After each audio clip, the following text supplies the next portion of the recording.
Conservatives under attack. You have Candace Owens, you're watching it there from yesterday, and Charlie Kirk. They were both ambushed because they were having breakfast in Philadelphia. That's it.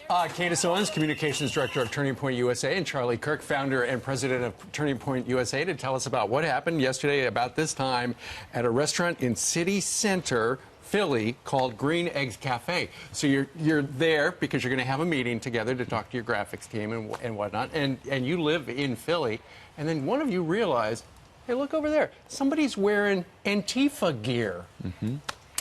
Yeah, that's exactly right. And so we kind of progressed through breakfast, having fun, just going through, Turning Point USA related, business items. And then we look out the window about 30 minutes later and a mob starts to form. So the people inside had alerted people outside, they're in here. They sent out some sort of a bat signal, which said we have found the conservatives, come and harass them. And that's exactly what they did. They descended very quickly. They mobilized. It lets us know that this is a well-funded effort. This was at 8 a.m. Monday morning, which means it's likely that this is their job. And it was quite terrifying how quickly they were able to assemble that group. And they blew a whistle, didn't they? That's right. They were blowing whistles, bullhorns. This close to my face and my ear. And it felt to me reminiscent of the Civil Rights era because the entire police force is black. There was only one white police officer. The entire Antifa group is white. And they were screaming at us, calling us race traitors, telling the police officers that they were racist, all black and Hispanic. And you're a white supremacist? And I was a white supremacist, and they said, you're a race traitor. Whose race are we betraying? White liberals? Is that who we've betrayed because we don't think like them, because we refuse to subscribe to political orthodoxy? Were you nervous? Did you fear for your safety? Well, look, we were shocked. And, Candace and I turned to Candace. I said, look, let's stand our ground for a couple minutes here and just kind of see what this is all about. And the police did an unbelievable job, and we really have to. What they go through and the harassment. Here's these, these protesters, and that's probably a generous word to describe them, harassing them, the police nonstop. And we just kind of stood there. Next thing I know, I'm having water thrown at me, eggs thrown at me. We did not retaliate. We never will. That's not the right way to handle situations like this. And look, we don't want to play the victim card. That's a very important thing. But we do want to warn the American people that this is the new face of the Democrat Party. And Candace, you actually were yelling. You were yelling, we love the police. I love the police because it was jarring to me to see this. The illustration of black men standing peacefully. These police officers were black, and they were standing peacefully, silently, as they were being shouted at by white liberals. So it really, I felt a necessity to defend them and say, we love you guys. We love the police. Right. Thank you for protecting us. They don't love the police, but you know what? They might have been following orders. A go sign was given directly and loudly by Maxine Waters a few weeks ago. Right. Remember this. You see anybody from that cabinet in a restaurant, in a department store, at a gasoline station, you get out and you create a crowd.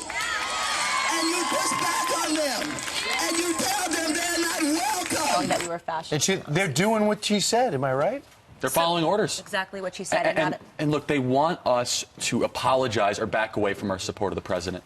They are so frustrated that this president is succeeding, and they cannot reconcile with the fact that he's going to be the greatest president in modern American history and that the economy is booming, and you see them losing their mind, and they're resorting to these mob thuggish tactics. Let me ask you something. What would the news coverage be like today if a couple of people in Trump hats, Make America Great Again hats, were hooting, yelling at people inside a restaurant, drove them out, and then dumped water on them? Black people. Imagine if people in Trump hats were yelling at a young black woman, screaming at her because of her political affiliation. Imagine what the stories would be. It would be wall-to-wall coverage, and we would never hear the end of it. But somehow it's okay. And the argument that we're hearing is that it's not illegal to discriminate based off of political affiliation. Do you guys actually need a piece of legislation to tell you that this is wrong? To tell you that harassing people based on who they support politically is wrong? Then that's where we're at in this country. We have to start considering rights for conservative thinkers. But the thing is, look at Kirsten Nielsen having dinner. Look at Sarah Huckabee Sanders having dinner. Stephen Miller, they're outside protesting at his apartment. This is getting closer and closer to going really bad. Steve Scalise still recovering from injuries after being shot because he happened to be playing second base, practicing for on his Republican softball team. And Rand Paul was mauled by his neighbor, political hate crime, one after the other. And we as conservatives, we reject the victim status. Instead, let's be victors and show up in huge force in November and not allow these radicals to regain control of Congress. Because where are the Democrats denouncing this? Silence. Well, I wonder, how did they know y'all were in that restaurant, and how did they get such a big group so quickly? They had 4 people that were eating tables down for us with Antifa decals on their bag that recognized us instantly. We thought, okay, they recognize us, no big deal. We didn't think they were going to send out a signal to tell people to come harass us. And I do want to say this. It doesn't matter what they do if they harass us in the streets. This is not going to change the effects of this administration. I've said this before many times on this couch. We saw the Rasmussen poll this last week. Black support for Donald Trump has doubled since this time last year. And the reason is because people are starting to recognize the left, the Democrats, they are the party of hate. And there's something about you articulating your message as a young African-American woman that really scares the left.